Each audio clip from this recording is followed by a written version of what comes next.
주옵소서. 주의 성령님께서 오늘도 우리의 마음들을 어루만져 주시고 주의 말씀의 능력이 우리를 사로잡도록 이끌어 주시옵소서. 연약한 정도 주의 도구로만 쓰여지도록 성령님 함께해 주실 줄 믿고 예수님의 이름으로 감사 기도드립니다. 아멘. 예수를 믿고 하나님의 자녀들이 된 저와 여러분은 성령님을 통해서 돌보시는 하나님의 손길을 느끼며 살아갈 수 있기를 주님의 이름으로 축복합니다. 어떤 성도가 지나가는 사람에게 예수를 믿으라고 전도를 했더니 그분이 갑자기 그러면 하나님을 보여달라고 조롱하면서 이렇게 답변 묻더랍니다. 하나님이 계시면 좀 보여주세요. 그런 엉터리 같은 소리 하지 말라고 하더랍니다. 원래 전도할 때는 변론을 피하는 것이 중요한데 이분이 그 얘기를 듣다 보니까 참다 못해서 한마디 했답니다. 여보시오, 도대체 당신 정신 있어 없어? 대놓고 그랬더니 보면 모르고 내가 정신이 있으니까 이렇게 당신과 말하고 있지 않소? 하니까 이분이 다시 그러면 당신 말과 듣고 있다고 하는데 나는 못 믿겠으니까 정신이 있는지 좀 보여주시오. 정신을 보여달라고 하니까 그분이 한참을 생각해 보더니 예수쟁이들은 말은 잘해. 그러고 그냥 가버리더라는 거예요. 자, 우리가 살아가는 세상에는 보이는 것도 있지만 우리가 보이지 않는 것도 참 많이 있습니다. 보이는 것도 중요하지만 보이지 않는 것도 중요하다는 사실을 인식하지 못한 사람이 참 많습니다. 자, 우리가 보이지 않는 공기, 라디오 전파, 말소리 보이지 않아요. 그런데 이게 중요해요. 우리가 살아가는 삶 속에 얼마나 중요한지 몰라요. 근데 우리는 보이는 것만 중요시 여기는 그런 시대에 살다 보니까 보이는 것만 중요시 여기지 보이지 않는 것을 하찮게 여기는 경우가 너무나 많다는 것입니다. 성경은 이에 대해서 이렇게 쓰고 있어요. 고린도후서 4장 18절에서 우리의 돌보는 것은 보이는 것이 아니요 우리 하나님의 자녀들을 돌보는 것은 보이는 것이 아니요 이렇게 쓰고 있어요. 보이지 않는 것이니 보이는 것은 잠깐이지만 보이지 않는 것은 영원합니다. 다시 말해 우리를 돌보시는 하나님은 보이지 않지만 영원토록 우리를 돌보시는 분이시다. 이렇게 성경을 통해서 우리에게 말씀하고 계십니다. 우리가 돌보는 자녀나 우리가 돌보는 이 나이 드는 어르신들이나 누구든지 아이들도 이제 중학교만 가면 요새 부모 말 안 들어요. 다 자기 잘난 맛에 살지. 그리고 다 성장했다라고 생각하는 아이들이 너무나 많은 시대. 보는 것이 많은지 그런지 어려서부터 너무 잘 알아서 중학생만 되면 이때부터는 자기 생각대로 살라고 그래. 부모도 필요 없다 그러고 이런 시대에 우리가 살고 있어요. 우리가 성장할 때만 해도 성인이 될 때까지는 그래도 부모 말을 들으려고 애를 썼는데 요새는 중학교만 가면 초등학교 가면서부터 반발심이 시작되더니 중학교 고등학교 가면 아예 부모 말을 듣지 않으려는 그런 시대에 우리가 살아가고 있습니다. 많은 사람들이 문화를 그렇게 만들어가고 있어요. 어려서부터 부모나 하나님의 뜻보다는 자기의 생각대로 사는 훈련을 많이 시켜주고 있는 것이 오늘날 우리의 삶의 모습이에요. 그래서 하나님이 저와 여러분에게 예배는 절대 늦지 마라고 가르쳐줘도 늦잖아요. 왜? 내 생각대로 살고 싶은 거. 우리가 하나님은 우리에게 계속해서 말씀하시지만 우리는 뭐 하지 않는다고? 들으려고 하지 않는다. 하나님의 뜻보다는 내가 더 편해야 돼. 하나님의 생각보다는 내 생각이 앞서는 거예요. 그러니까 수많은 사람들이 하나님이 계속해서 말씀하셔도 말씀을 들으려고 하지 않는다는 거예요. 물론 우리가 하늘나라에 들어가서 눈과 눈을 대하여 얼굴과 얼굴을 마주 대할 때가 오겠지만 이 세상이 그렇지 않습니다. 왜냐하면 하나님의 영이시기 때문이다.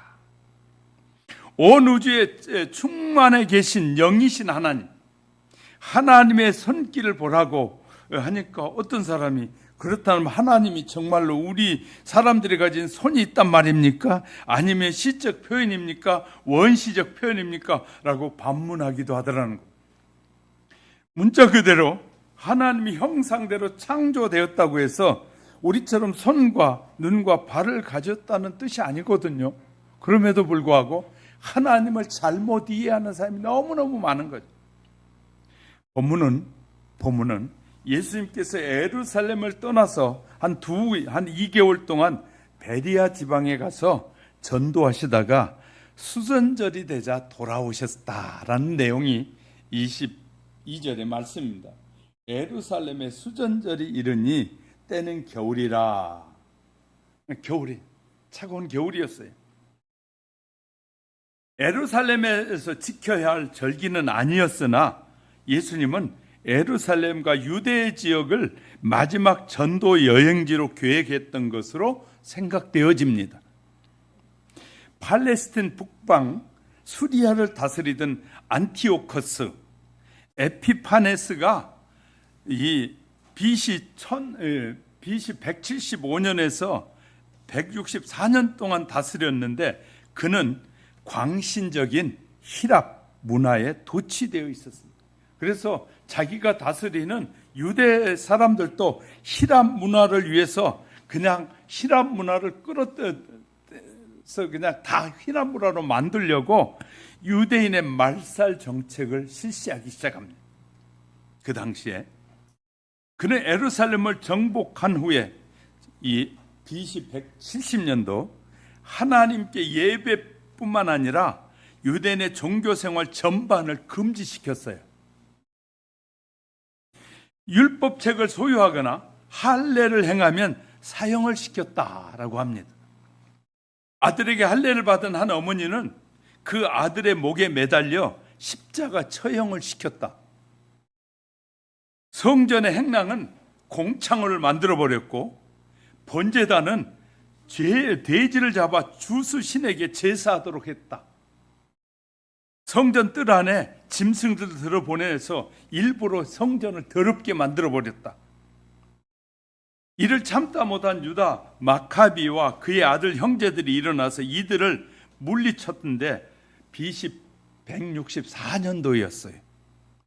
그래서 유대교를 다시 회복시켰습니다. 이것을 기념하는 절기가 수전절이에요. 그것을 기념하여 유대인들은 하나님이 말씀하신 절기와 상관없이 8일 동안 그 절기를 자기들에게 해방을 준 절기라고 해서 그들이 지키면서 유대인들 이 절기를 빛의 명절 아니면 자유의 빛을 찾는 날을 기념하면서 그 기간에 금식하거나 애곡하는 일을 금했다는 거예요. 한마디로 이 절기는 기쁨의 축제의 기간이었습니다. 예수님께서 자기에게 필요한, 그럼에도 불구하고 예수님은 자기들이 지키는, 유대인들이 지킨 절기와 상관없이 예수님 뭐 하셨다고요? 전도 사역을 하셨다. 23절에 예수께서 성전한 솔로몬의 행각에 건이 실리고 계셨다. 오늘은 자유의 빛이라는 축제의 기간에도 예수님 박해자들과 논쟁을 하면서 하나님의 진리를 전파하신 예수님에 대한 내용들을 우리가 살펴가는 사이에 저와 여러분 속에 하나님이 어루만지시는 손길이 느껴지는 은혜가 함께 하시기를 주님의 이름으로 축복합니다. 첫 번째 주제는 이렇게 잡았습니다. 예수는 하나님께서 보내신 그리스도인가? 누가 질문한 거예요? 유대인들이 한 질문이었어요. 오늘 3절로 유대인들을 에워싸고 이르되 당신이 언제까지나 우리의 마음을 의혹하게 하려 하나이까? 그리스도이면 밝히 말씀하소서 하니. 자, 여기 보니까 여기에 유대인이란 서기관과 바리새인들을 말하고 그리고 그들의 추종자를 가리켜 유대인이라고 말합니다. 또 예수께 질문하는 박해자들의 질문에는 역시 함정이 들어 있었습니다. 만일 그렇다라고 직설적인 대답을 한다고 하면 그들은 그것은 왜곡하여 여호와께 대하여 이 모독죄로 사내들인 공에 제소하거나 반란죄를 씌워 로마 총독에게 넘기려고 했던 것입니다. 그러나 그들의 관계를 아시는 주님은 이때에도 간접적인 표현으로 그것을 시인하는 말씀을 하셨습니다. 그런데도 그들은 주님에 대하여 분노했다. 어떤 우리 31절의 말씀을 안 읽었는데 31절 말씀은 유대인들이 다시 돌을 들어 치려 하거늘, 그 말은 분노했다는, 예수님의 말에 분노했다. 그리스도를 향하여 마음이 열려 있지 아니한 자들에게는 진리의 빛이 비춰지지가 않습니다. 저와 여러분도 예배 드리기 위해서 오실 때 마음의 문을 열고 주님 무슨 말씀을 하시든지 내가 아멘으로 받겠습니다, 그런 자세가 아니면 주의 말씀이 아무리 선포되어져도 안 믿게 된다는. 그러니까 우리는 예배 드리기 위한 준비가 그래서 필요한 거예요. 그래서 저는 늘 여러분에게 말씀드립니다. 미리 와서 10분 전에다 와서 주님 오늘 주님 앞에 예배 드리러 왔으니 내 마음이 열려 주님이 무슨 말씀을 하시든지 성령으로 하시는 음성으로 들려지게 하옵소서, 듣고 믿고 살아가게 하옵소서 하고 기도하는 마음으로 예배에 참여할 때 하나님께서 성령으로 역사해 주시는 줄 믿으시기 바랍니다.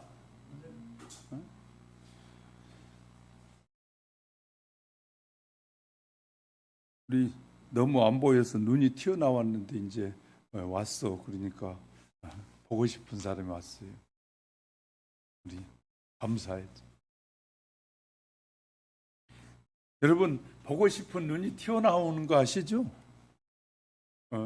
성도들이 안 오면요, 한 주간이라도 빠지면 목사는 눈이 튀어나와요. 보고 싶어서. 아멘 안 하시네. 주일날 봐야 되는데 못 보면 눈이 튀어나온다니까요. 저 계속 눈 튀어나오게 하려면 안 나오셔도 돼요. 그럼 계속 눈이 튀어나올 거예요. 저 눈 튀어나온 이상한 사람 안 만들려면 뭐 해야 되냐면 주일날 일찍 오시면 눈이 안 튀어나와요.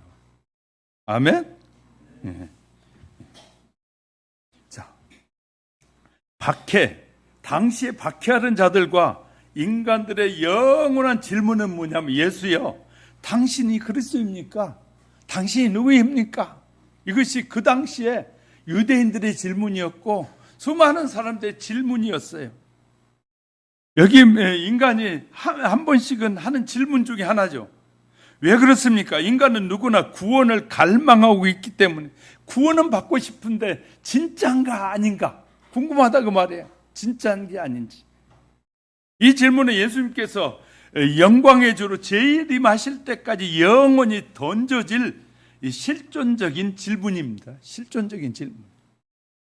이 질문은 진원죄는 믿지 못하는 마음의 죄 때문에, 하나님을 아무리 하나님이 말씀하셔도 믿지 않는 거예요. 믿지 않는. 그러니까 우리는 하나님 앞에 심판을 받는 수많은 사람들은 죄는 믿지 않는 죄. 하나님이 당신의 아들을 보내서까지 우리에게 새로운 계명을 주노니 새로운 계명까지 줬는데도 불구하고 믿지 않는 죄 때문에 영원한 멸망에 빠지게 될 것을 말씀하고 계셔요. 그러니까 우리의 마음에서부터 주의 말씀이 믿어지고 주의 종을 세워서 말씀하신 말씀을 아멘 하면서 받아들일 수 있는 그런 우리의 자세가 필요한 것이죠. 이것은 사람의 말이네, 목사님의 생각이네, 목사님의 생각을 우리에게 강요하네, 이런 식의 생각을 가진다면 하나님의 말씀이 전혀 안 들어옵니다. 목회자의 말 같은데 여러분이 잘 새겨 들어놓으면 나중에 성령께서 그것이 왜 그 말을 하셨는지를 깨닫게 하실 거예요. 오늘 설교 1시간 했다고 여러분 설교 시간 한 시간 내내 한 설교 다 이해할 사람이 어디 있겠어요? 저도 다 모르는데.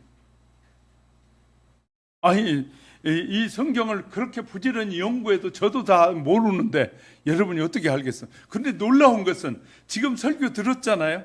그러다가 많이 지나고 나서 어느 날 다른 설교를 듣는데 그 의문점 가졌던 설교가 그 다른 설교를 듣는 사이에 쫙 풀어지는 거예요. 성령이 역사하시는 거예요. 지금은 이해가 안 됐어요. 왜 저런 말을 하지? 아니, 왜 저런 말을 하지? 하고 했는데 어느 날 그걸 믿음으로 받아놓고 있었더니 어느 날 그 얘기가 쫙 풀어지는 성령의 역사가 있는 거예요. 지금 아이들 교육해보잖아요. 교육해보면 너무너무 잘 나타납니다. 아이들 뭐 따라해 하가지고 따라하는데 무슨 말인지 모르고 따라해.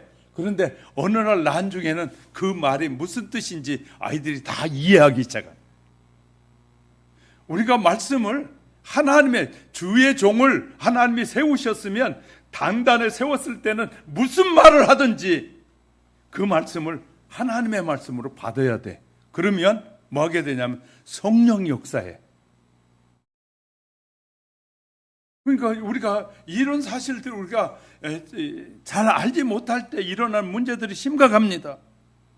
세상을 창조하신 하나님께서는 손을 사용하신다. 하나님의 손. 이사야 48장 12절 13절 보니까 야곱아 내가 부른 이스라엘아 내게 들으라. 나는 그니 나는 처음이요 또 마지막이라. 과연 내 손이 땅의 기초를 정하였고 내 오른손이 하늘을 폈나니 내가 그들을 부르면 그것들이 일제히 서느니라. 하나님이 부르시면 자연도 하나님 앞에 순응한다는 거예요. 근데 하나님이 창조하신 자연은 다 순응하는데 하나님이 만드신 그 유일하신 하나님의 가장 지혜가 번뜩거리는 인간은 하나님의 뜻에 반응하지 않는다. 그 말은요, 우리가 하나님 앞에 집중하지 않고 살기 때문이에요. 하나님은 어느 곳에 얽매이지 않고 초월해 계시면서도 내재하는 분이로 우주에서 일하시는 분이에요. 하나님은 매일 일하시는 하나님. 그래서 우린 지구를 보면서 왜 어떻게 일하시느냐? 하나님이 졸지도 주무시지도 않는 이유가 있잖아요. 왜요? 우리가 여기서 예배 드리면서 하나님 앞에 기도하고 막 기도하는데 그 시간에 자잖아요. 저쪽 반대편은 자잖아요. 우리가 잠자는 동안에 반대편의 사람들 일어나서 또 하나님의 이름을 불러. 그러니까 하나님 주무실 시간이 없어. 왜? 우주에 있는 모든 하나님의 백성들 다 돌보아야 되고 하니까 주무시지를 못해. 그래서 성경은 우리에게 가르쳐드려요. 하나님은 졸지도 주무시지도 아니하시며 그의 백성을 돌보시고 찾으시는 하나님이시다. 할렐루야.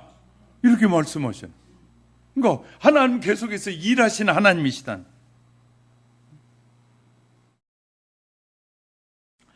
나무가 자라고 눈이 오고 비가 내리는 모두가 하나님이 하신 일이고 하나님의 손이 역사하는 것이 않는 곳이 없다는 거예요.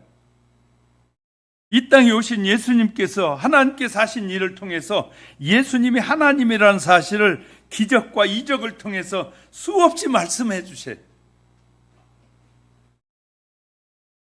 그런데도 불구하고 의심하고 믿으려고 들지 않는다는 거예요. 예수님이 하나님이 하신 일을 수없이 드러내 보여주는데도 불구하고 사람들은 하나님이 보내신 예수님을 믿지 않는다. 어느 예수 믿는 대학 교수가 제자들에게 예수 믿으라고 전도하려고 했답니다. 그래서 어느 학생에게 이 우주 만물을 모두 하나님께서 창조하신 것이다 라고 말했더니 그 학생이 씩 비웃더니 하는 말이 와 그거야 저절로 생긴 것이지 무슨 하나님이 지으신 것입니까? 라고 말하더라고요. 저절로 생겼지 무슨 하나님이 줬어요. 이 교수가 설명할 도리가 없더랍니다. 그렇게 안 믿어버리니까 그래서 방법이 없었어요. 저절로 생기는 것이라고 하니 어쩔 수가 없었어요. 그래서 어느 날 고민하다가 어떻게 해야 하나님이 창조하셨다는 사실을 알려줄 수 있을까? 그래서 자기 사는 단독주택에 살았던가 봐요. 지하실에 들어가 보니까 캄캄하잖아요. 그래서 하나님이 지혜를 주셔서 지하실에다가 이 둥그런 달도 만들고 별도 만들고 해가지고 전기가 들어오게 지하실 캄캄한 지하실에다가 쫙 장치를 했대. 그래서 스위치를 딱 넣으니까 그 안에 별이 반짝반짝하고 달이 뜨고 해가 딱 떠 있는 것이 이렇게 장치를 했으니까 되더라는 거예요. 그래서 쫙 정치를 해놨대요. 근데 어느 날 그 제자가 자기 집에 놀러 왔더래. 그래서 제자에게 너 나 좀 따라올래? 그랬더니 왜요? 그래. 나 좀 따라와봐. 그래가지고 지하실에 딱 내려갔대. 지하실에 내려가서 이 버튼을 탁 눌렀더니 지하실 캄캄한 지하실에 별이 있고 달이 있고 막 휘황찬란하게 탁 꾸며졌죠. 그래서 교수가 이랬답니다. 내가 하루 저녁에 자고 일어나서 나와봤더니 갑자기 이 안이 천국이 됐어. 막 이 캄캄한 이 안이 달이 있고 별이 있고 해가 있어 하고 제자에게 그랬더니 제자가 하는 말이 세상에 교수님 그 말이라고 하십니까? 교수님이 다 해놓고 난 다음에 나 보여주면서 세상에 그냥 된 게 어디 있습니까? 그러더래요. 그래서 그때 교수님이 내가 하나님이 다 만드셨다는데 안 믿었잖아. 그랬더니 이 학생이 머리를 툭 긁더니 죄송합니다. 제가 실수했습니다. 나도 예수 믿겠습니다. 그래서 그 교수는 그 자기 제자를 예수 믿게 했다는 거예요. 우리는 사람들이 참 어리석어요. 그렇게 태양이 사람이 그냥 자연적으로 태양이 만들어졌다고 생각하고 땅 속에서 그냥 자연적으로 그냥 나오는 것이 아니라 하나님이 자연을 다 돌보신 하나님이시다. 창조하신 하나님. 자, 하나님께서 선지자를 통해서 이렇게 말씀하셔요. 이사야 45장 12절에 내가 땅을 만들었고 그 위에 사람을 창조하였으며 내가 내 손으로 하늘을 펴고 하늘의 모든 군대에게 명령하였노라 하셨습니다. 하나님이 하셨다는 거예요. 믿음의 눈으로 하나님의 창조에 하시는 그 손길을 볼 수 있어야 진짜 좋은 신앙이 이제 된 거예요. 믿음의 눈으로 하나님의 손길을 볼 줄 알아야 된다는 거예요. 예수 그리스도를 보내심을 받은 예수님은 하나님께서 그 예수를 믿으라고 말하는 거예요. 내가 보낸 예수를 믿으라고 말하는 거예요. 하지만 유대인이나 현대를 살아간 수많은 사람들은 질문만 하고 있을 뿐 믿으려고 하지 않는다. 믿으려고 하지 않는다. 우리도 예수님의 사역을 믿는 믿음을 가진 성도들이 될 수 있기를 주님의 이름으로 축복합니다. 두 번째는요, 하나님께서 보내신 예수님의 대답도 들어보자고요. 하나님의 보내셨던 예수님 뭐라고 말씀하셨어? 25절 6절에서 이렇게 같이 읽습니다. 시작. 내가 너희에게 말하였으되 믿지 아니하는도다. 내가 내 아버지의 이름으로 행하는 일들이 나를 증거하는 것이거늘 너희가 내 양이 아니므로 믿지 아니하는도다. 그 말은 우리가 심각하게 들어야 돼. 믿지 않는 것은 뭐라고요? 주님의 양이 아닐 수 있다. 주님의 양이. 이건 두려운 말입니다. 예수님께서 말씀하시기를 아버지가 부르지 아니하는 사람들은 누구든지 예수를 그리스도라고 믿지 않게 된다는 말이에요. 하나님께서 저와 여러분에게 주님을 믿도록 은혜를 베풀어 주시지 않으면 믿지 못한다는 거예요. 그 말은 다시 말해 내가 예수님을 내 마음에 믿고 살겠습니다라고 고백할 수 있는 것은 누가 주신 은혜라고요? 하나님이 주신 은혜다. 할렐루야. 오늘도 수많은 사람들에게 나팔을 불고 계셔요. 하나님께서 천지 만물을 다 동원해서 수많은 사람들에게 내가 만들었다, 내가 너희를 양식을 먹이고 있다, 내가 밤하늘의 아름다운 별도 내가 만들었다 다 얘기해도 사람들은 콧방구도 안 깨.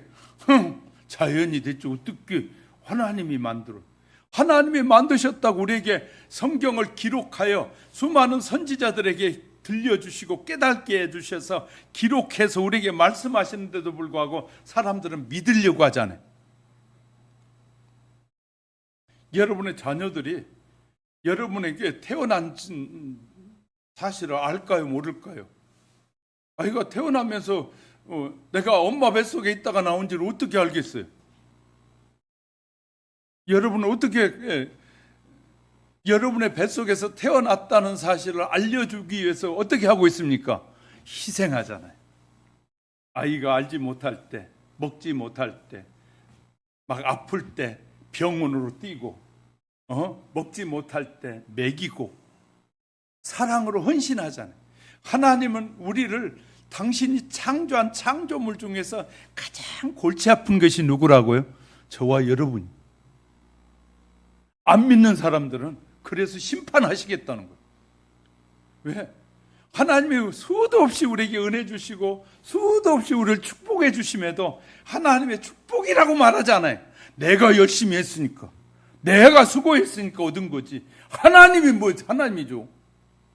하나님이 주신 것이라고 생각하지 않는 거예요. 내가 말하는 것은 내가 하나님을 안 믿는다는 말과 똑같은 말입니다. 우리는 내가라는 말을 저와 여러분은 입에서 내면 안 돼요. 정말 하나님의 은혜가 무엇인지를 깨달은 사람은 내가 했어요! 이렇게 말하는 것은 하나님을 부정하는 일이에요. 하나님이 다 하셨잖아요. 우리에게 건강도 주셨고 일할 일터도 주셨고 우리에게 다양한 것. 우리뿐만 아니라 어떤 사람은 우리가 하는 일도 못해가지고 일자리가 없어서 그냥 어떻게 살아야 돼 몸부림치는 사람들도 있는데 우리에게 그런 여건과 환경을 마련해 줬으니 정말 감사해야 되는데 감사가 없어져 버려. 그래서 진짜 좋은 교회는 감사헌금이 많이 나오는 교회가 진짜 좋은 교회. 왜? 생활 속에서 늘 돌아보니까 감사할 일이 많은 거예요. 그래서 하나님 앞에 늘 감사하게 되죠. 우리 잘 아셔야 됩니다. 또 27절을 보세요. 내 양은 내 음성을 들으며 나는 그들을 알며 그들은 나를 따르니. 우리가 예수님을 알기 때문에 여기 오신 거예요. 여러분, 하나님께서 은혜 주셔서 예수를 믿게 하고 이 예수님의 음성을 듣고 싶어 온 거예요. 근데 예수님의 음성은 안 듣고 마귀가 좋아하는 소리만 듣는 거예요. 아이고, 저 목사님 왜 저런 말이나 하지? 쓰잘데기 없는 소리나 하고 자빠졌네. 이런 생각을 누가 준다고? 마귀가 주는 거예요. 세상에 필요 없는 말이 없어요. 다 필요하니까 하나님이 말하게 하시는 거예요. 제가 아무리 말하고 싶어도 저는 하나님 앞에 기도해. 하나님, 필요 없는 말 하지 않고 필요 없는 생각도 하지 않게 하옵소서. 내가 잘 준비한 원고만 잘 전하게 해주세요. 그런데 성령이 어느 때는 막 말하게 해. 생각지도 않은 말을 막 하게 하는 거예요. 내가 말하면서 나도 은혜가 돼. 왜 내가 이런 말을 하지? 아, 성령님께서 이 말이 필요하구나. 그렇게 제가 수용해요. 우리가 잘 알아야 되는 하나님께서 저는 하나님 앞에 맡겼어요. 하나님, 내가 오늘 무슨 말을 할지 저 원고 이 5, 6장 이거예요. 1시간, 2시간도 할 수 있어요. 그렇게 준비해요. 그냥 하는 거 아니고요. 원고 준비해가지고 해도 어느 때는 원고하고 전혀 상관없이 말하게 해요. 그러니까 원고는 잔뜩 준비했는데도 하나님은 하나님이 말하고 싶어하는 것을 저한테 막 부어주셔요. 그러면 얘기하는 거예요. 그러니까 영적인 사람이냐 아니냐를 어떻게 알게 된다고요? 하나님의 말씀을 받는 삶의 자세를 통해서 영적으로 타락했는지 타락하지 않는지가 드러나게 되는 거예요. 자, 하나님의 말씀을 전하는데 사람의 말이라고 자꾸 뒤집어 버리면 그 사람의 말이죠. 제가 말하니까. 근데 저는 누구의 말을? 하나님의 말씀을 말하고자 하는 거예요. 예수를 메시아로 그리스도를 아는 자들은 세상의 사람들이 어리석다고 생각하는, 그래서 예수 잘 믿는 사람들이 그래요. 아이고 예수쟁이들 바보야, 어리석어. 왜? 양보 많이 해야 되고, 사고가 나도 늘 손해 보는 자가 목회자이고요, 예수 믿는 제대로 믿는 사람이요. 저쪽 사람에게 신경 쓰다 보니까 내가 그냥 과할 정도로, 그러면 그 사람들은 돌아서서 씩 웃으면서 제 바보 같은 것들, 우리가 속이는 것도 모르고, 몰라서 아니라 속은 척 해주는 거거든요. 왜? 속이니까. 그 거짓말이 속인 거야 하고 말하기, 그러니까 그냥 속아주거든요. 제가 운동하러 가다가 천천히 가면서 지나가는 사람 손을 슬쩍 쳤어. 그랬더니요, 아! 그래요. 내가 그 살짝 지나가면서 손 닿잖아요. 싹 그래. 그래서 내려가지고 죄송합니다, 제가 이 보험회사 전화해 놓을 테니까 이렇게 전화번호 주세요. 전화번호 받았어. 그래가지고 전화번호 다 받아가지고 보험에 해가지고 다 해드렸어요. 그랬더니 세상에 근 보름을 다녔더라고요. 세상에 손등을 슬쩍 스쳤는데 보름을 다니면서 계속 다니고. 그래도 모른 척은. 왜? 내가 목사니까. 손해 보는 거 뻔히 알면서도 목사니까. 그리고 옛날에 스타렉스 탈 때 차와 차 사이에는 오토바이가 들어오면요, 오토바이가 100% 잘못한 거예요. 우리가 차 세워놓고 애들을 내리는 사이에 오토바이가 중간에 쏙 들어오면서 오토바이가 받았어. 근데 제가 몰라서 그런 것이 아니라 오토바이 타고 배달하니까 그냥 가서 수리하라고 보험 처리해 줬어. 왜? 내가 목사니까. 그러니까 그 사람들이 볼 때는 바보 같은 사람이죠. 왜? 다 넘어주잖아.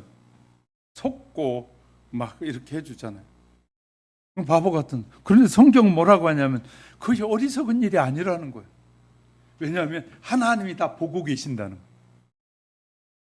네가 어떻게 사는지, 신자들이 어떻게 사는지, 하나님의 백성들이 무슨 말을 하고 어떻게 행동하는지 다 보신다는 거예요. 그러니까 성경을 깨달으니까 하나님 나를 지켜보고 계시니까 내가 하나님의 자녀가 됐는데 어떻게 살아야 될 것인지 우리는 고민하게 되는 거죠. 그래서 사람들이 볼 때 우리가 참 바보같이, 하나님의 사람들. 그런데 하나님은 우리에게 말씀을 통해서 너희가 바보가 아니라는 거예요. 넌 나의 백성이기 때문에 그러한 그들을 불쌍히 여기라는 거예요. 또 28절에 볼까요? 내가 그들에게 영생을 주노니 영원히 멸망하지 아니할 것이요 또 그들은 내 손에서 빼앗을 자가 없다. 나를 따르는 자는 그 누구도 사탄이 나의 자녀들을 빼앗을 자가 없다. 이렇게 말씀하십니다. 구원받는 자가 받을 은혜를 설명하고 있는데요, 영생이란 하나님 안에 있는 생명, 그 하나님 안에 있는 생명이 예수 그리스도를 통하여 우리에게 전해진다는, 할렐루야. 하나님 안에 있는 영원한 생명이 예수를 믿는 순간에 그 예수를 통해서 우리 안에 하나님의 생명이 부어지게 된다는 거예요. 그래 얼마나 소중한지. 어떤 방해물이 있어도 이 영원한 생명을 빼앗을 자가 없다라고 바울은 로마서 8장에서도 설명하고 있어요. 영원한 생명은 예수 그리스도를 통해서 우리에게 주군 최고의 은혜, 최고의 은혜가 영원한 생명이에요. 이 영원한 생명에는 원근법의 원리가 적용된다는 사실 아십니까? 생명은 하나님과 가까이 있을수록 더 강해지고 하나님과 멀어질수록 뭐 한다고? 약해진다. 그래서 저와 여러분이 말씀과 기도로 예배로 늘 하나님과 함께 하려고 애를 쓰셔야 돼요. 할렐루야. 그럼 하나님 앞에 더 가까이 가니까 하나님의 손길을 더 섬세한 손길을 경험하게 된다.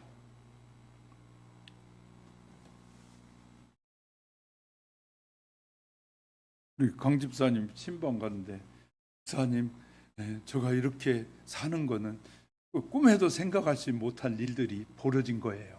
하나님의 은혜라는 말이잖아요. 하나님께서 우리 집사님이 그렇게 또 믿음으로 살려고 했으니까 하나님께서 다 기억하시고 있어야 할 것과 필요한 것을 공급해 주신 하나님. 할렐루야. 우리가 그래서 그 은혜를 감사할 수밖에 없게 되는, 하나님께서 세상을 창조하신 것을 노래하는 시편 기자. 그래서 이 시편 기자는 이렇게 노래하고 있어요. 시편 31편 1절에 보니까 너희 의인들아 여호와를 즐거워하라. 찬송은 정직한 자들이 마땅히 할 것이다. 찬송은 하나님의 의인들, 정직한 하나님의 백성들이 드리는 당연히 할 일이다. 여러분 가정에서 찬송을 많이 하셔야 돼요. 찬송을 틀어놓고 여러분의 집에서나 차에서 찬송을 많이 들으십시오. 그것은 하나님이 나의 주인이시라는 것을 노래하고 있는 것이거든. 뿐만 아닙니다. 이 33편 9절에 보니까 그가 말씀하심에 이루어졌으며 그가 명하시며 견고하게 서더라, 이렇게 쓰고 있어요. 또한 시편 148편 5절에 보는 그것들이 여호와의 이름을 찬양함은 그가 명하심으로 지음을 받았음이라. 하나님이 창조함을 받은 것을 깨달은 자는 뭐 하게 된다고 해요? 하나님을 찬양하게 되더라. 할렐루야. 하나님 찬양하게. 우리 이 집사님은 여기 애들 태우고 다니면서 늘 찬양 틀고, 찬양을 틀고 아이들에게 자꾸 하나님 찬양하는 훈련을 시키는 거예요. 하나님이 그거 다 하나하나 보시고 우리를 축복하신다는 거예요. 하나하나씩 보시고. 29절을 보세요. 그들을 주신 내 아버지는 만물보다 크시며, 수많은 사람들을 하나님의 예수 그리스도를 믿게 하는 그들을 내 아버지는 만물보다, 하나님께서 수많은 사람을 불러서 내게 보내준, 예수님에게 보내준 그 하나님은 만물보다 크시며 아무도 아버지의 손에서 빼앗을 수 없느니라. 그 누구도 예수 그리스도를 믿고 예수 안에 사는 사람을 빼앗을 자가 없다. 이런 말씀이 딱 믿어지면 모든 일에 자신감이 생기는 거예요. 걱정이 없는 거예요. 왜? 하나님 앞에 우리가 구하기만 하면 되니까. 그러니까 이 믿음이 없으면 기도가 안 되잖아요. 근데 믿음이 있으면 기도가 돼. 절 보세요. 하나님께서 그런 하나님의 말씀을 주시는 그 믿음이 내가 믿어지잖아요. 그러면 문제가 생기면 가장 먼저 하나님 앞에 기도하게 되는 거예요. 하나님, 어려운 일이 있습니다. 도와주세요. 기도하게 되는 거예요. 하나님은 창조물을 보존하신 분이라. 창조하신 다음에 멀리 그냥 계시고 야 너희들끼리 해봐라 그러고 내버려 두신 분이 아니라, 하나님은 그 창조물에 대해서, 하나님의 만드신 모든 창조물에 대해서 관심을 가지고 지켜보시는 분이다. 그리고 돌보시는 분이다.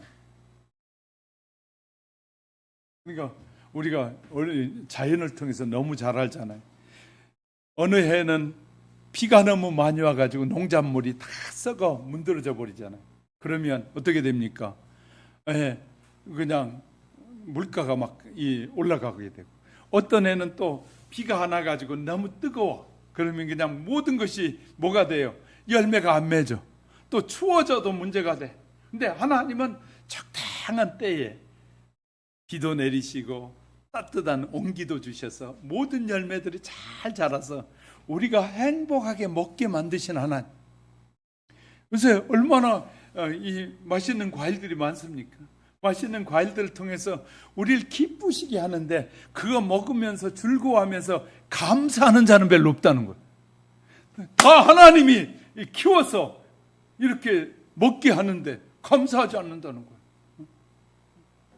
여러분의 입이 달콤하고 행복해지면 행복할수록 하나님, 나도 모르는 사이에 하나님 감사합니다.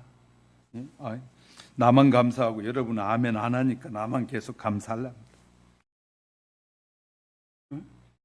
이렇게 여러분이 편안히 여행을 가든지 어디 가든지 차를 타고 가든지 뭘 타든지 해도 저는 늘 기도해요. 하나님, 이 비행기가 안전하게 가고 안전하게 착륙하게 도와주세요. 또 내리면서 하나님 감사합니다. 비행기가 안전하게 내려앉아서 이렇게 보내시는 곳에 올 수 있게 해주셔서 감사합니다. 이렇게 우리의 삶이 늘 감사해야 되는데 감사하지 않는 사람이 너무 많다는 거예요. 자기 혼자 저절로 잘된 것처럼 착각하는 사람들이 많다는 거예요. 근데 하나님은 우리에게 계속해서 말씀하셔요. 이번에 강릉에 하나님께서 그쪽에 다른 지역은 다 비가 많이 왔는데 강릉 지역은 비가 안 왔다고 말씀드렸잖아요. 저희가 2박 가봤더니 저기 김삿간 마을 쪽에도 비가, 이쪽은 막 충청도 전라도 비가 많이 와서 난리가 났는데 김삿갓 있는 그 강원도 쪽은 비가 안 와가지고 가니까 막 개울이 막 지저분하고, 그래서 왜 그러냐니까 비가 안 왔다는 거예요. 우리는 여기 비가 많이 와서 혹시 거기 비 오면 물이 많이 넘치지 않을까 했는데 비가 안 온 거예요. 거기는 그렇게 손바닥만한 나라인데도 불구하고 완전 차별 난리가 아니에요. 강원도 비가 좀 안 내려오니까 강릉시 물이 먹을 것이 없어. 우리가 물 먹으면서도 감사해요. 하나님 우리에게 이렇게 물이 잘 넘어가니 너무 감사합니다. 저만 감사 많이 할게요. 여러분이 아멘 안 하니까 저만 혼자 감사 계속 할 거예요. 우리는 정말 감사할 수 있어야 돼요. 시편 103편 4편 28절 9절에 주께서 주신즉 그들이 받으며 주께서 손을 펴신즉 그들이 좋은 것으로 만족하다가 주께서 낯을 얼굴을 숨기신즉 그들이 떨고, 주님이 얼굴을 돌리니까 덜덜 떠는 거예요. 이제 겁나서. 주께서 그들의 호흡을 거두신즉 그들이 죽어 먼지로 돌아가니라. 우리의 생명도 하나님의 손 안에 있다는 거예요. 성경을 통해 우리에게 이렇게 자세하게 가르쳐줘요. 내가 살고 싶다고 살고 죽고 싶다고 죽고 하는 것이 아니라, 어떤 사람, 저는 교통사고로 차가 거의 완파가 됐는데 3번의 교통사고를 몸 하나 다치지 않고 살아났대. 왜? 부딪히는 순간에 문이 열리면서 쥐가 튕겨나가 뿐다. 근데 나중에 그가 이렇게 간증해.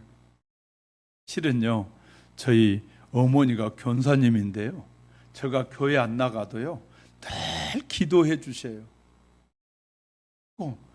모르는 놈이 아니야, 아는 거예요. 늘 기도해 주니까 제가 살고 있다는 거 알면서도, 그래 지금 교회 잘 나가고 있어요? 그랬더니 아니요. 하나님이 계시다는 사실을 그렇게 보여줘도 안 가. 감사 안 해? 뿐만 아니라 시편 145편 15절 16절 모든 사람의 눈이 주를 앙망하오니 주는 때를 따라 그들에게 먹을 것을 주시며 손을 펴사 모든 생물의 소원을 만족하게 하시나이다. 우리에게 필요한 모든 것을 공급해 주시는 하나님이시다. 하나님은 우주 만물과 인간의 천사들까지 보존하신 분이시고 이 세계를 위해서 일하시는 하나님이시다. 누구든지 예수를 믿으면 이후에 하나님께서 자녀를 성령으로 모든 지혜와 능력으로 우리를 보호하고 인도하신다는 사실을 경험하게 되기를 주의 이름으로 축복합니다. 마지막 3번째는 예수를 믿으면 하나님의 손길이 보인다. 이거 다 이 문장들을 만들어내는 겁니다. 기도하면서. 본문 30절에 보니까 이렇게 나와 있어요. 나와 아버지는 하나이니라 하신대. 하나님과 예수님은 일체라는 뜻이 아닙니다. 성부, 성자, 본성과 본질이 있어서 능력과 권위와 목적과 의지에 있어서 하나라는 거예요. 하나님과 예수님은 하나라는 거예요. 그래서 아버지와 아들과 성령도 하나입니다. 삼위를 계시면서 오직 한 분이신 하나님, 한 분이신 하나님. 그 하나님과 인간을 하나 되게 하시는 분이 누구냐고요? 예수님이시다. 그 성삼위 하나님과 하나 되게 하신 끈을 이어가는 분이 누구라고요? 예수님이다. 그래서 예수를 믿으라고 말하는 거예요. 그 하나님과 인간을 하나 되게 하신 예수님, 중보자 예수 그리스도는 하나님이 예비하신 영원한 생명을 우리에게 부어주시기 위해서 구주로 보내셨다고. 할렐루야. 하나님 예수 그리스도 성령님은 하나이십니다. 하나님은 인간들의 인격을 너무나 잘 알고 계시고, 하나님은 우리의 이 인간의 성품의 유사성도 하나님을 많이 닮은 부분이 있다고 말씀하셔요. 창조주 하나님께서 살아 역사하고 계심을 믿는다면 그분이 일하는 손길을 보게 될 것입니다. 할렐루야. 그러면 하나님께서 어떻게 일하시는지 손길을 우리가 또 다시 한번 살펴보려고 합니다. 첫째, 징계하시는 하나님의 손길을 여러분이 볼 수 있을 것입니다. 부모가 자식을 사랑하는 방법은 때로는 징계로 나타납니다. 사랑한다고요, 무조건 원하는 대로 해주는 건 사랑이 아닙니다. 그 아이를 버리는 겁니다. 잘 하셔야 돼요. 아이가 이해력이 부족하고 세상을 보는 눈이 없는데 그 아이가 저거 텔레비 보고 저거 좋아, 텔레비 보고 저거 좋아, 이거 좋아한다고 다 해주는 것은 이건 아이를 죽이는 겁니다. 부모는 이렇게 가르쳐야 돼요. 이것은 아니야, 이것은 해도 돼 하고 명확하게 아이에게 가르쳐야 그 아이가 어른이 돼도 명확하게 살아가는 거예요. 근데 우리가 세상의 학자들의 말을 믿게 되더니 어느 날부터 아이를 때리지 말라. 그래 국가에서도 아이에게 손찌검했다, 예를 들어 해초리 됐다 그러면 아이하고 부모 사이를 격리시켜버려. 이제 지금은 왜? 학자들의 말을 하나님의 말씀보다 더 믿어. 세상도. 여러분 요새 아이들에게 막 심한 욕해 보세요. 아이들이 전화하면 그 시간부로 아이 못 만나게 만들어 버립니다. 그런 시대에 우리가 살고 있어요. 그런데 그래서 어릴 때 아이가 내 품에 있을 때 옳고 그름, 해야 할 일과 하지 말아야 될 일, 이거 다 가르쳐야 됩니다. 그것은 욕심이야. 이것은 욕심이 아니야. 뭐가 욕심인지 가르쳐야 돼. 그리고 아이가 해야 할 일과 하지 말아야 할 일이 무엇인지를 제대로 가르쳐야 됩니다. 제대로 가르치지 않으면 그것이 어른이 되면 다 나타나요. 가르쳤는지 안 가르쳤는지가. 너무너무 중요한. 그래서 하나님은 우리에게 회초리를 드셔요. 하나님은 사랑하는 자녀에게 징계, 손길을 드신단 말이에요. 왜? 고집이 세니까. 우리는 세상 사람들의 말은 잘 들어도 하나님의 말씀은 잘 안 들어. 세상적인 대통령이 와서 얘기하면 그냥 껍복 주고, 그리고요 사장님이 와서 얘기하면 껍복 주고, 그리고 어떤 권력자가 오면 그냥 껍복 주고. 근데 목사가 말하면 목사님 그래. 그러니까 저가 누구의 대리자인지를 모르는 거예요. 목사는 누구의 대리자라고요? 하나님의 대리자예요. 하나님보다 더 똑똑하고 하나님보다 세상을 알고 하나님보다 더 많이 아신 분이 어디 있겠어요? 그래서 하나님이 우리에게 필요한 것을 성경의 기록을 통하여 우리에게 다 가르쳐주고 계시잖아요. 다. 그리고 모르는 백성들에게 다 설명하라고 하나님께서 택하여 불러 세워서 증거하게 하잖아요. 이거 잘 하셔야 돼요. 자, 하나님이 우리에게 하나님이 어떤 분이고 예수님이 성령님이 어떤 분인지 그냥 하도 말을 안 듣고 자기 고집만 부리는 우리를 향하여 하나님이 끌어다. 지금 여기 와 있지 않으면 여러분 어디가 있을까요? 여러분 지금 이 시간에 늦잠 자거나 그렇지 않으면 친구들 만나러 가거나 막 돌아다닐 거예요. 하나님이 우리가 이제 깊이 좀 살펴보면 하나님 우리를 붙잡아 놓으신 거예요. 붙잡아 놓고 오늘 예배 드려라. 그러니까 와서 예배 드리는 거 실은 우리의 생각대로라면 어디 가고 싶어 그잖아요, 그죠? 나만 그런가 봐, 그죠? 네. 여러분은 너무 도가 터가지고 저거 설교하는 분보다 여러분이 더 도가 튼 것 같아. 네. 저는 나가고 싶을 때도 있더라고요. 그러니까 지금 그래요. 어느 때는 아무 성도들이 많이 안 오면 그냥 오늘도 예배 나도 그만 드릴까, 그냥 쉴까, 그런 생각도 들지 않겠어요? 하나님이 우리에게 그런 마음을 주시는, 그러니까 하나님이 징계하셔요. 제가 예배 안 드리고 딴 데가 있으면 하나님이 채찍이 어떻게 임하는지를 저는 경험해서 알거든요. 그러니까 안 나올 수가 없어요, 예배.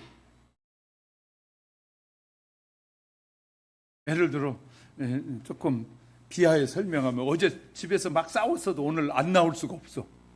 다른 사람 같으면 싸웠으면 아이고 오늘 이제 내일 예배고 지랄이고 딴 데 가자, 그냥 퍼지자 그럴 텐데 우리는 그럴 수가 없어요. 왜? 하나님 깨워. 그런 날은 더 일찍 깨워.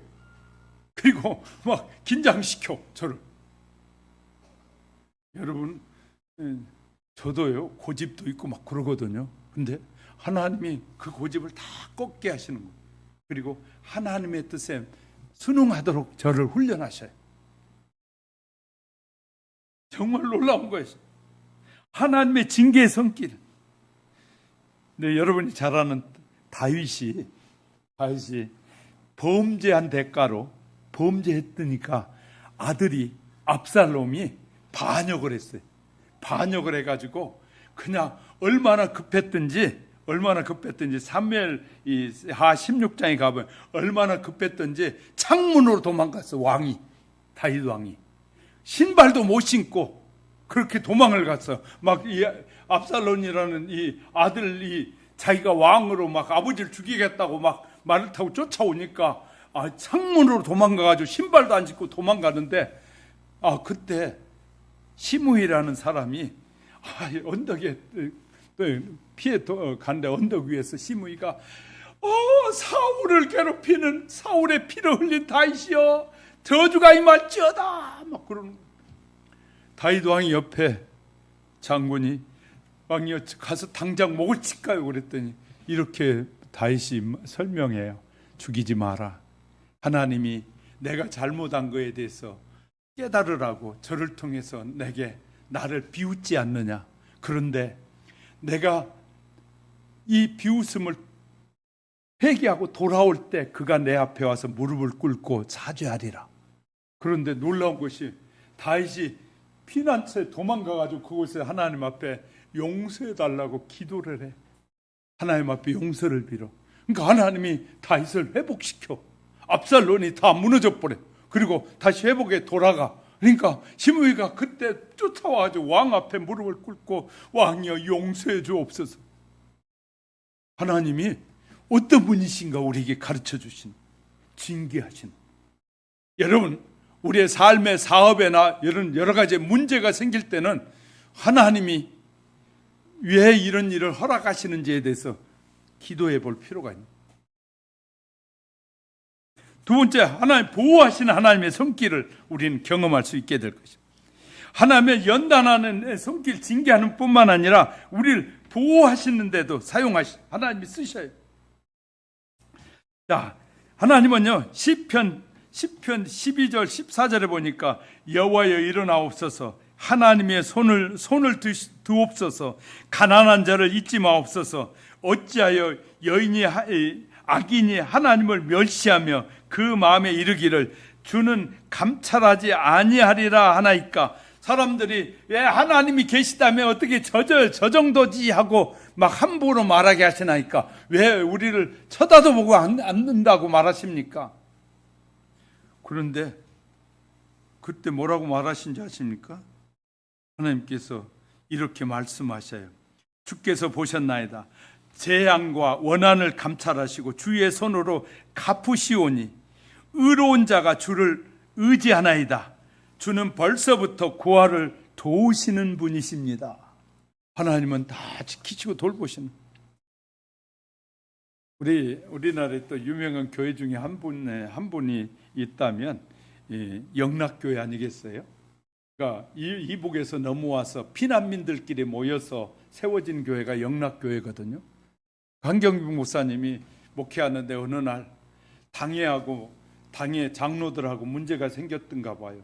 그래가지고 해결을 못 보고 집으로 돌아오면서 집에 와서 이제 그냥 이 교회 사표 내고 사임하고 그냥 목회도 쉬어야겠다라는 생각을 하셨다는 거예요. 그러니까 당회원들하고 아무리 얘기해도 소통이 안 되니까, 대화가 안 되니까 이제 사임해야겠다. 그런데 그러고 잠깐 묵상하고 있는 사이에 비몽사몽간에 자기가 험악한 길을 막 걷고 있는데 너무너무 지쳐가지고 오른쪽으로 탁 넘어지는데 큰 손이 오른쪽으로 넘어진 자기를 탁 이렇게 세워주더라. 그래 또 막 그 험난한 길을 걸어가는데 왼쪽으로 탁 넘어지니까 큰 손이 왼쪽을 탁 감싸 안더니 세워주더라. 그래도 그냥 막 걸어가는데 너무너무 지쳐가지고 앞으로 퍽 쓰러지려고 하는데 큰 두 손이 탁 감싸더니 자기를 탁 세우면 순간에 깨어났다는 거예요. 깨어났어. 그 순간 그는 깨달아. 하나님이, 이 교회의 주인은 하나님이시구나. 내가 좌로 우로 넘어지고 앞으로 넘어질지라도 하나님이 나를 붙잡고 계시는구나. 그래서 그는 마지막에 은퇴도 욕심 부리지 않고 깨끗하게 은퇴할 수 있었다는 거예요. 하나님의 손길이 함께함을 느꼈기 때문에. 이렇게 하나님은 우리 돌보시는 분. 하나님, 이스라엘 백성들이 광야에서 그냥 막 풀떼기만 먹는다고, 그냥 이스라엘 백성들이 하나님, 우리가 애굽에 살았더라면 지금 고기도 먹고 막 야채도 먹고 좋은 거 다 먹을 텐데 지금 이 광야에 하나님에 따라왔더니 세상에 우리가 먹을 것이 야채밖에 없고 먹을 것도 별로 없는데 고기 좀 먹고 싶으면 좋겠어요. 하나님께서 그러면서 모세를 비난하니까 하나님이 모세에게 뭐라고 말씀하셨냐면 이렇게 말씀. 염려하지 마라. 내가 너희 코에서 냄새가 나도록 고기를 먹여주리라. 그러니까 모세가 가만히 생각해봐도 말도 안 되는 거예요. 광야에서 어디서 고기를 잡아서, 그러니까 모세가 이렇게 기도합니다. 하나님 앞에. 아니, 장정이 60만입니다. 그 말은 장정만, 이 11세부터 60세까지만 장정이라고 이스라엘 사람들, 유대인은 말하는데 그 장정만 60만입니다. 그 말은 여자도 빼고 노인도 빼고 아이들 뺐으니까 전체 하면 200만이 되는데 그 200만의 백성들의 입에서 고기 냄새가 풀풀 나도록 어떻게 먹인답니까? 모세도 묻지 못했어요. 그때 하나님께서 이렇게 모세에게 말씀, 여호와의 손이 짧아서 할 수 없다는 말이냐? 여호와의 손이 짧아서 이 백성을 먹일 수 없다는 말이냐? 그러시면서 뭐라고 말한다고요? 너는 염려하지 마라. 그러더니 하나님께서 동풍을 부르더니 막 메추라기가 산더미처럼 밀려와서 이스라엘 백성들이 얼마나 고기를 많이 먹었든지 입에서 뭐가 나요? 고기 냄새가 풀풀 쏟아지게 하셨더라. 여러분, 고기 많이 먹어보면 입에서 냄새 납니다. 여러분, 고기 안 먹어봤어요? 그 입에서 많이 먹어봐요. 고기 냄새가 풀풀 나요. 어제 먹었구나. 아이고. 그래, 하여튼 우리에게 하나님은 이렇게 많이 먹이시고 입히시는 하나님.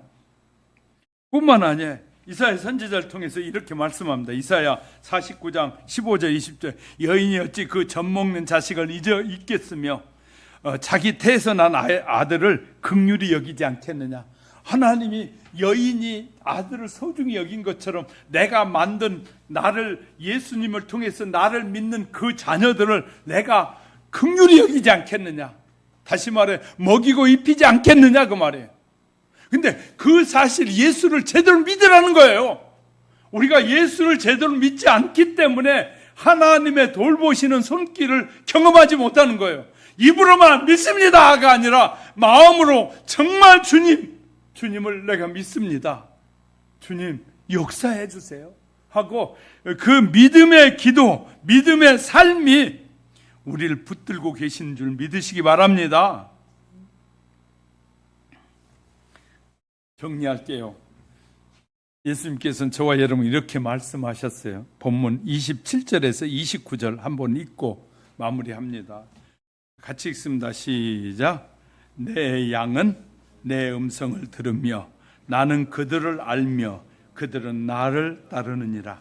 내가 그들에게 영생을 주노니 영원히 멸망치 아니할 것이요 또 그들은 내 손에서 빼앗을 자가 없느니라.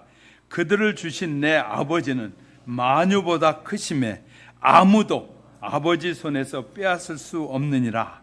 하나님의 손, 주의 손, 마귀보다 더 강력한 하나님의 손에서 우리를 빼앗아갈 자가 없다는 이 약속이 저와 여러분의 마음속에 새겨지고 그 믿음으로 예수를 더 잘 믿고 하나님의 돌보시는 손길을 늘 경험하는 지혜로운 저와 여러분이 되시기를 주님의 이름으로 축복합니다.